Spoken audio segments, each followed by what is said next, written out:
I want to apologize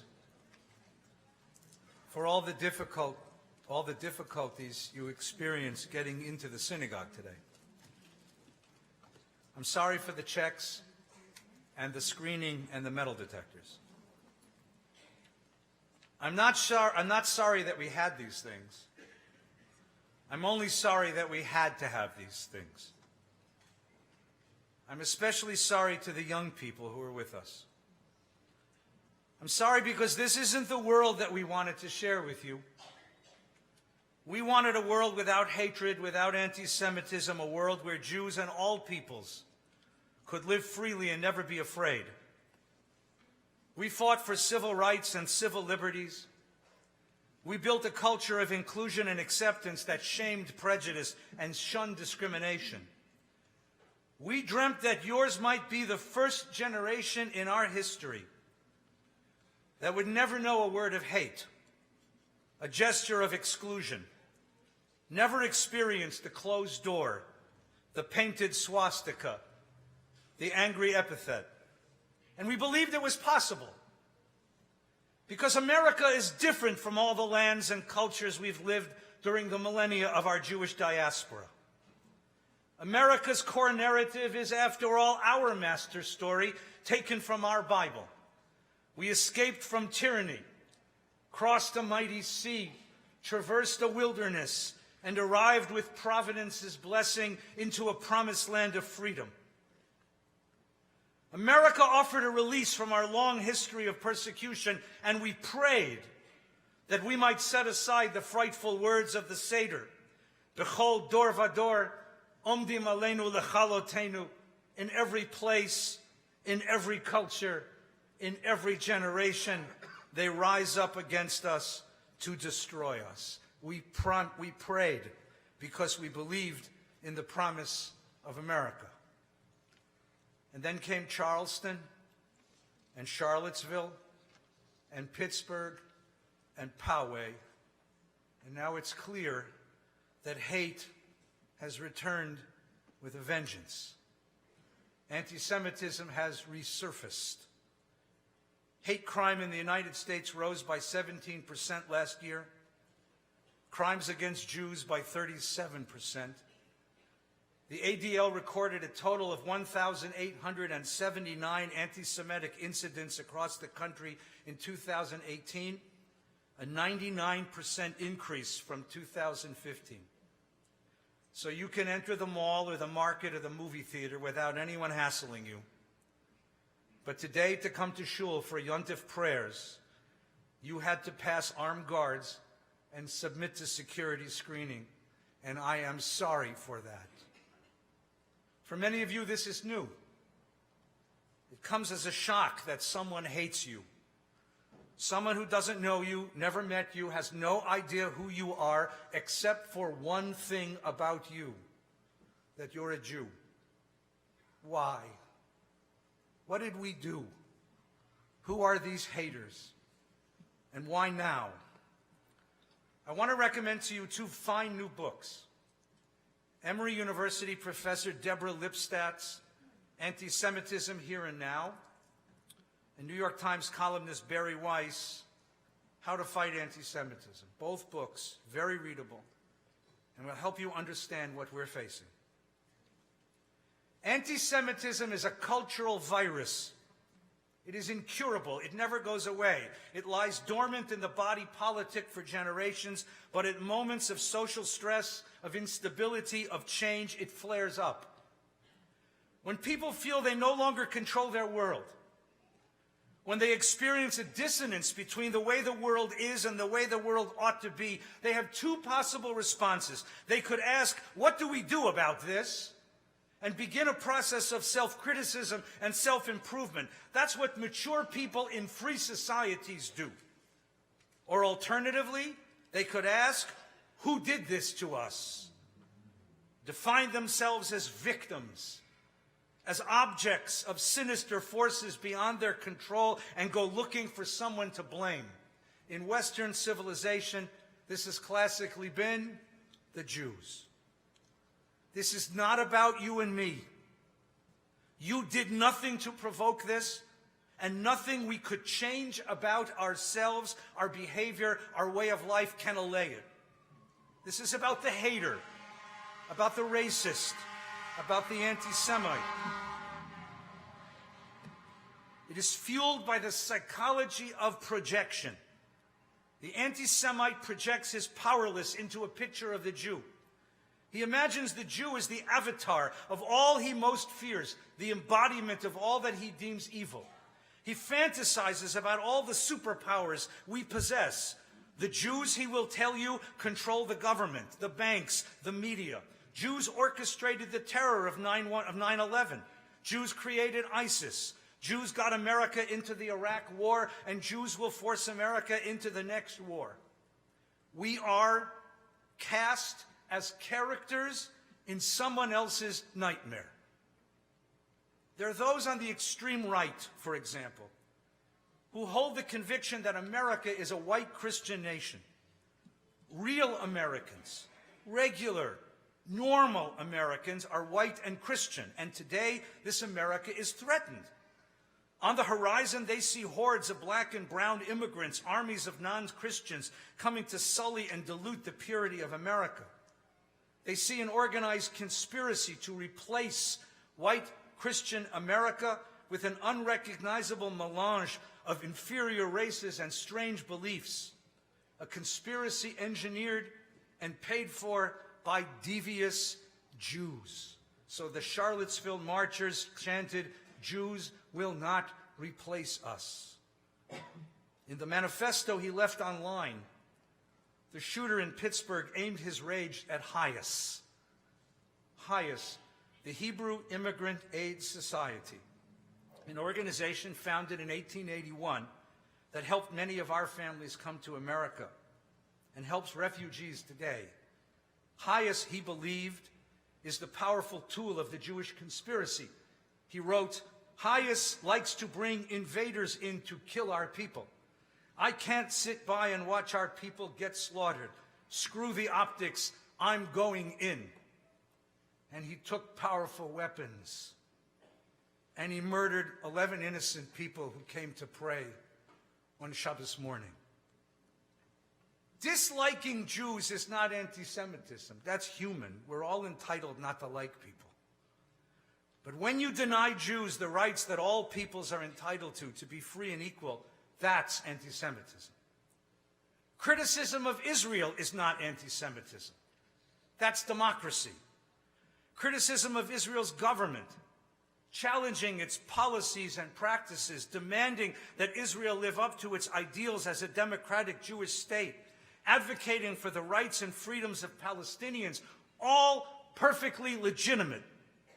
That kind of dissent has always been part of the Zionist conversation. But on the American left, there are voices that demand human rights, racism and oppression, an end to racism and an end to oppression, a redress of historical injustice and inequality. That's admirable. But on the extreme left, voices go beyond this. What the Jew becomes for the anti-Semitic right, Israel becomes for the anti-Semitic left. A fantasy, an avatar, a projection of evil. There are voices on the extreme left who perceive Israel as the last bastion of white European colonialist imperialism.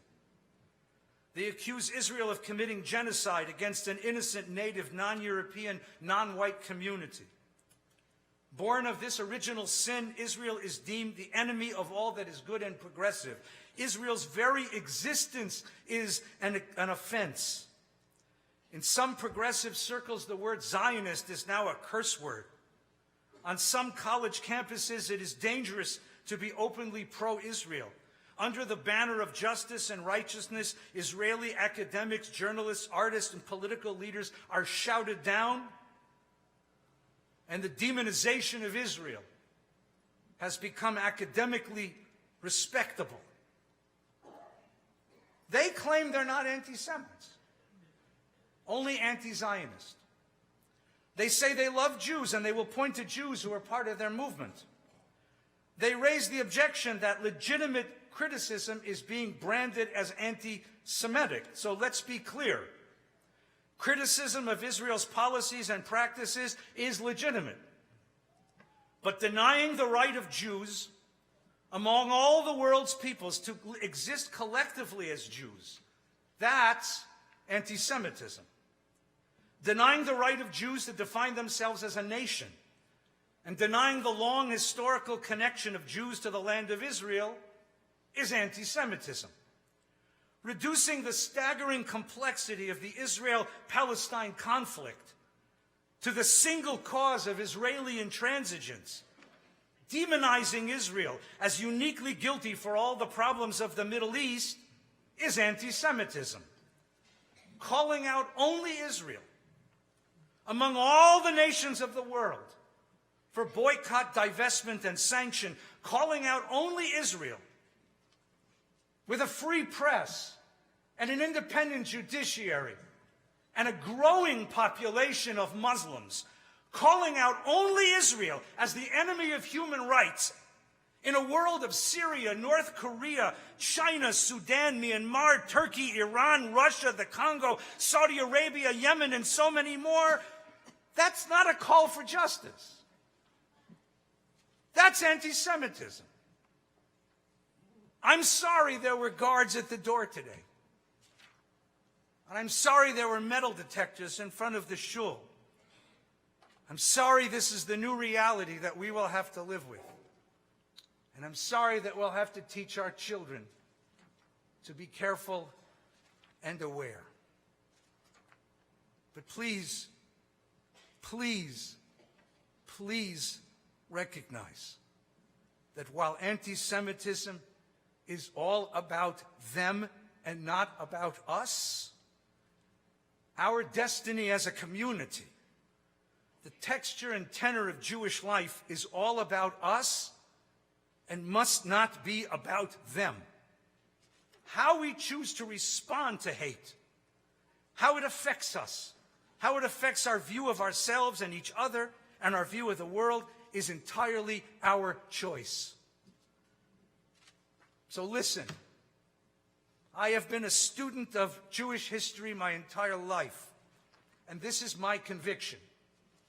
No power on earth can destroy the Jewish people, except the Jewish people. We control our destiny.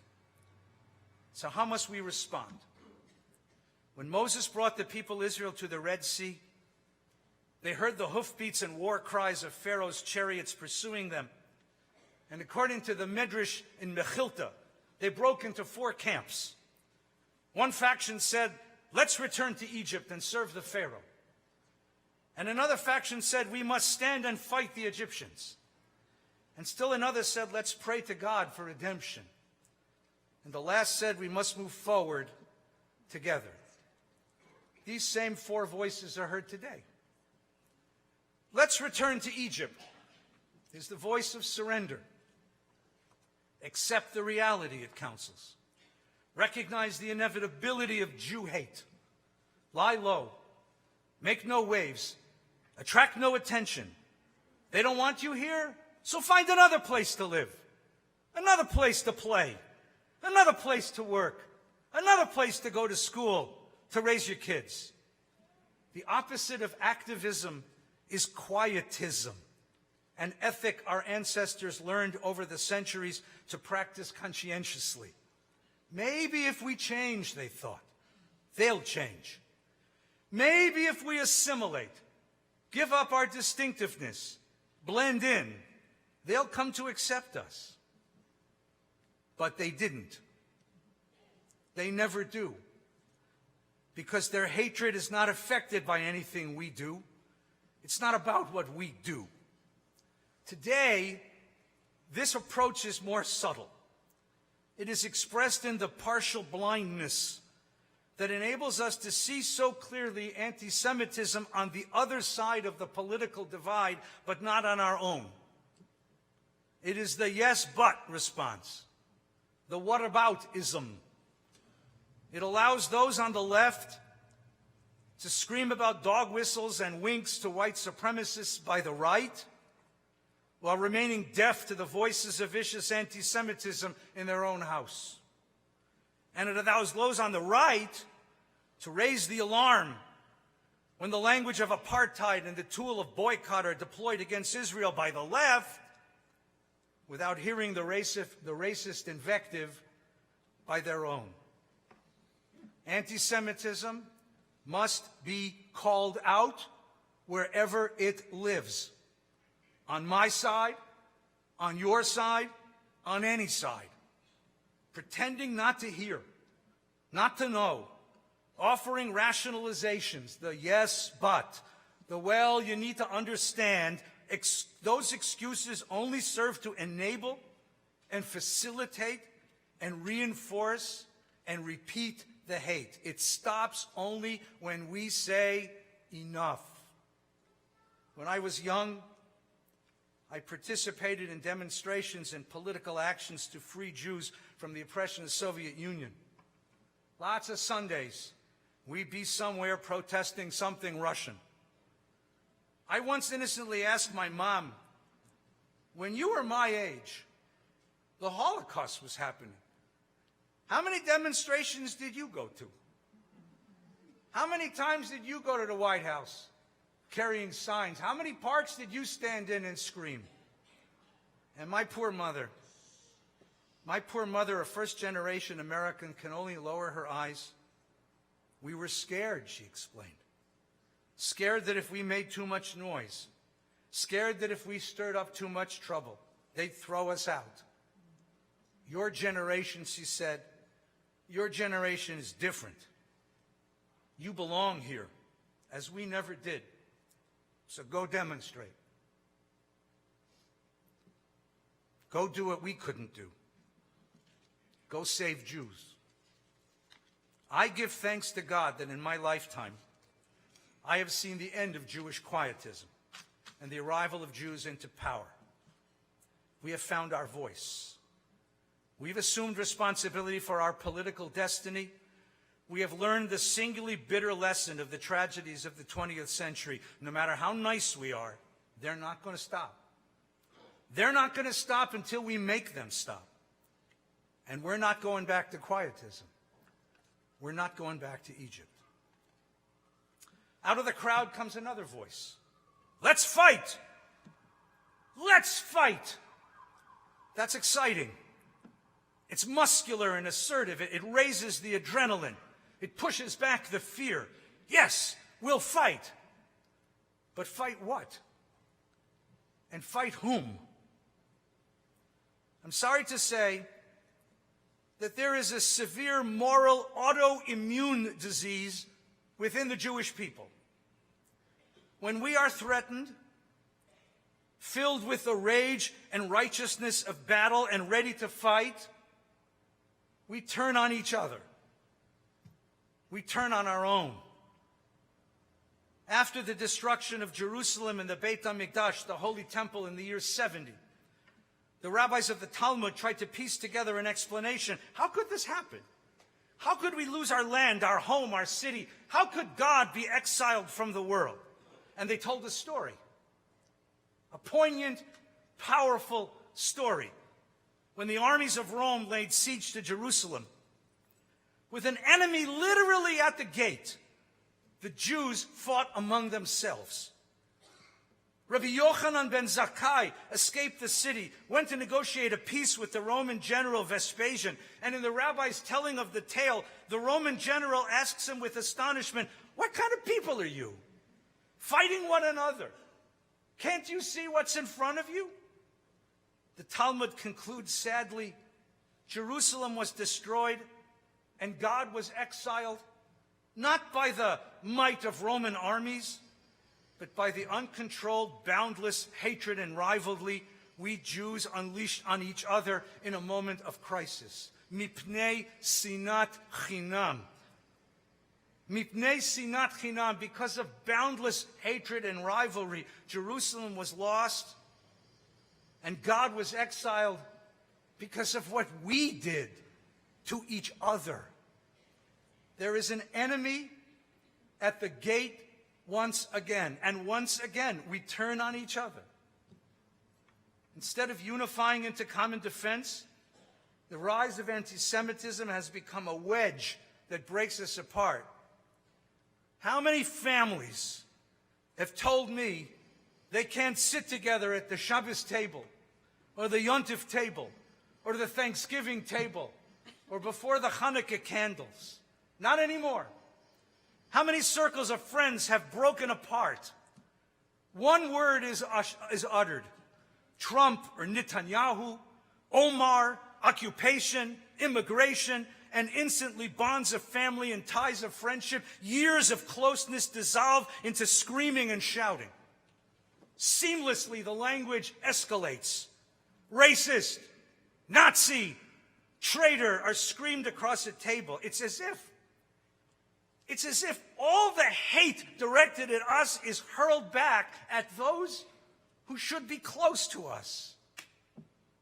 All our frustration and rage vented upon those who should matter to us. This is sinat chinam. This is how God was exiled from the world. We have to do something about this.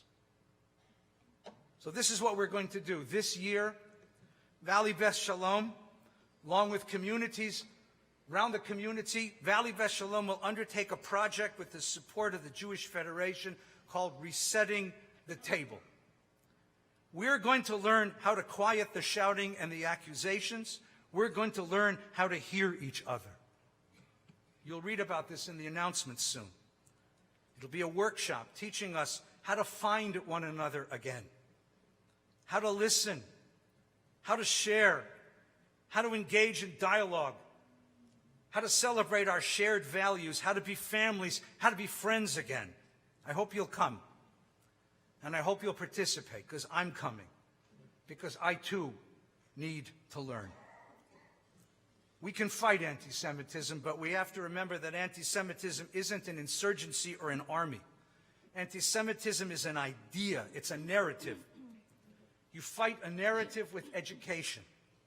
Education can change minds, but education requires patience and perseverance. You fight a narrative by presenting a different narrative, a narrative which supplants and undermines the hate. You know what happened in Pittsburgh on Shabbos, October 27th. Do you know what happened the next Shabbat? Anybody happen to know what happened the next Shabbat? That Muslim communities across the United States and Canada formed human chains, circles of life and protection around synagogues, so that Jews could pray in peace. That the national Muslim community raised $200,000 for the families of victims. Listen to words from Molly Pascal, a member of Tree of Life Synagogue. She wrote in the Washington Post, 6 days after the shooting on Friday night, the Tree of Life congregation gathered privately in a small chapel at Rodef Shalom, a nearby synagogue, for the first service of Shabbat. As I waited for the service to begin, people I didn't know filed in. Soon the row behind me held a half-dozen strangers, the women in traditional abaya and hijab. And I looked around and saw many Muslim families like them joining the crowd. When we rose to speak the Mornis Kaddish, they rose with us. They offered their prayers of condolence and invited us to pray at the Islamic Center. Salam, I said. Shalom, they answered. Rav Avram Yitzchak Kook, the chief rabbi of Israel, taught that there's only one way to defeat sinat chinam, boundless hatred, and that's avat chinam, boundless love, an unreasonable measure of human solidarity, respect, community, and caring. That is the ultimate weapon in the fight against hate. The third voice Moses heard that day at the sea, the third voice said, we must pray. Now, I'm all for prayer. You probably knew that. The tradition is all for prayer. Except that a strange thing happens in the Torah at that point in the story. Standing before the sea with his people crying about him and Pharaoh's armies pressing down upon them, Moses begins to pray. And according to the Torah, God responds to him, "Ma titzak elai." What are you crying out to me? Tell the Israelites to move forward, God commands. Of all moments, standing at the edge of oblivion with no escape, God says, stop praying. How come? There's a time to pray, and there's a time to move. There's a kind of prayer which moves us, and there's a kind of prayer which paralyzes. I pray, God save me.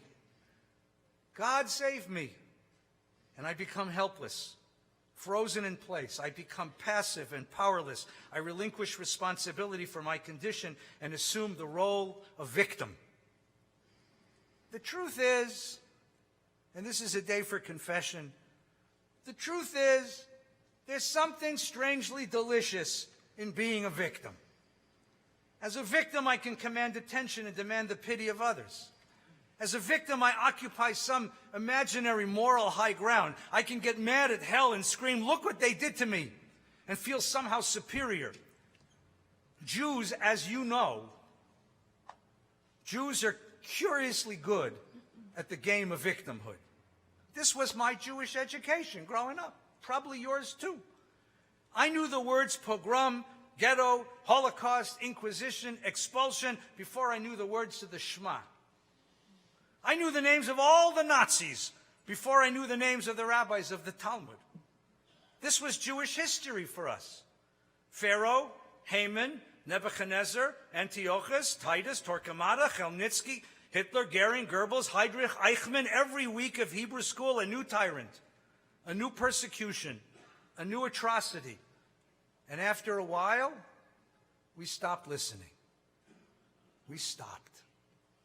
God says to Moses, "Ma titzak elai." Stop praying and move forward, because victimhood is a drug. It's a narcotic. It may temporarily lift us up, but it changes nothing in the world and leaves us with a terrible hangover. God says, stop praying and move forward, because I took you out of slavery. I took you out of helplessness and powerlessness, and I won't let you crawl back in. God says, move forward, because victimhood, just like quietism and rage, is no identity. In victimhood, there is nothing to live for, to aspire to reach upward for. Quietism, rage, victimhood are all based on fear, hiding from fear, punching back at fear, internalizing fear. But fear is no basis for commitment. Fear is no basis for passion, for vision. For that, you need love. Only love can launch a life of purpose. Quietism, rage, victimhood are all defensive. A life of meaning must be creative. Quietism, rage, victimhood all scream no. A life worth living must begin with a yes. So I want you to tell your children the story of Jewish history, but I want you to tell them a different Jewish story. Jewish history is not the story of what they did to us. Jewish history is not an endless nightmare of persecution, oppression, destruction, and Holocaust. Jewish history is the story of all that we became despite the hate, of the communities we built despite the destruction, of the brilliant spiritual wisdom and the profound moral truth we discovered in spite of persecution, of the ideals we uphold, the faith we sustain, the conviction we impart in the face of cruelty and brutality. Olam chesed yibaneh.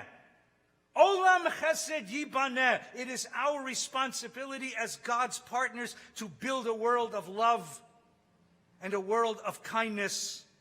And no anti-Semite can triumph over that dream if we don't let them. So yes, I'm afraid to say that for the foreseeable future, there will be armed guards at the door. But there will be powerful wisdom inspired Torah within. And a guard will check your ID at the gate. But once inside, you'll get a delicious hug from Shirley Lowy and a warm Yiddish word from Herschel Fox.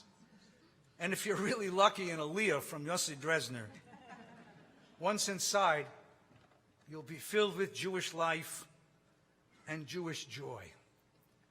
We will have metal detectors at the entrance, but inside, here together with one another, we will share Jewish joy and learning, friendship, and song. After the demise of Haman, the Megillah of Purim proclaimed, La Yehudim hayita ora v'simcha sason vikar. Destruction is past. Now we Jews are blessed with light, celebration, honor, and joy. And we will never let hate or fear destroy that. Shana Tova.